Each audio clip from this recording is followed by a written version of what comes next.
சூடான சாக்லேட்.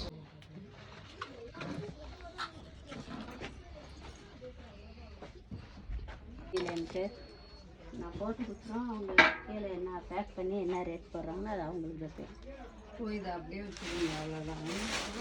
இல்லை என்னென்ன கலப்பாங்க, அதில் போட்டுக்க மாதிரி போட்டிருக்காங்க. பருப்பி விட மாட்டிங்களா, அப்படியே விட்டுருவீங்களா? அதுவே பரவிக்குமா? இல்லை, பருப்பி தான் விடுங்க. நம்ம என்னென்ன மிக்ஸ் பண்ணுவோம் எல்லாம் மிக்ஸ் பண்ணிவிட்டு பருப்பி விடுங்க. அப்போ தான் அது நேரம். இது என்னது? இது ரைஸ் பாருங்க. ரைஸ்.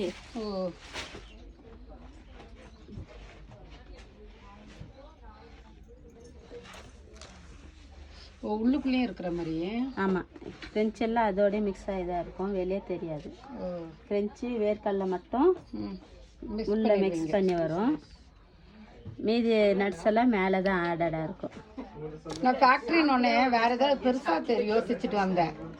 நான் எனக்கு இவ்வளோ சிம்பிளாக முடியும் எனக்கு தெரியல. பெருசாக இருந்தால் உங்களுக்கு அது ஃபுல்லாக மிஷின் தான். இது ஹேண்ட்மேடு. ஃப்ரீசர் கூட கிடையாது. எல்லாமே இந்த நேச்சுரல் கிளைமேட்டில் தான் ஃப்ரீஸ் ஆகும். இப்போ வந்துட்டு உங்களுக்கு வந்துட்டு பெருசாக ஃபேக்ட்ரி இருந்தால் அதுக்கு நாங்கள் வந்து ஃப்ரீசரில் யூஸ் பண்ணோம். ஆமாம். இல்லை, நான் அப்படி நான் யோசிக்கலன்னு சொல்கிறேன். நான் இவ்வளோ சிம்பிளாக நான் யோசிக்கல, அதனால சொன்னேன். ஃபேக்ட்ரினா ஏதோ பெருசாக இருக்கும் போல். நாங்கள் இதுலேயே வந்துட்டு ஒரு நாளைக்கு 200 கிலோ மேக் பண்ணிடுவோம். 200 கிலோவா? ஒன்றும்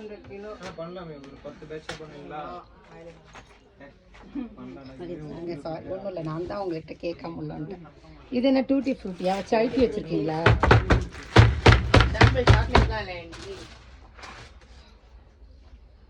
இந்த கடையை சாம்பிளாக தராங்களாண்டா தம்பி?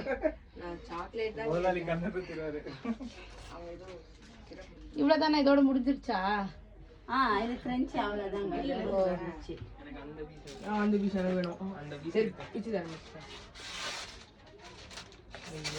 எனக்கு ஒயிட் சாக்லேட்டோட இந்த சாக்லேட் தான் பிடிக்கும். செய்யறத பார்க்கணுன்னு ரொம்ப ஆசைப்பட்டேன்.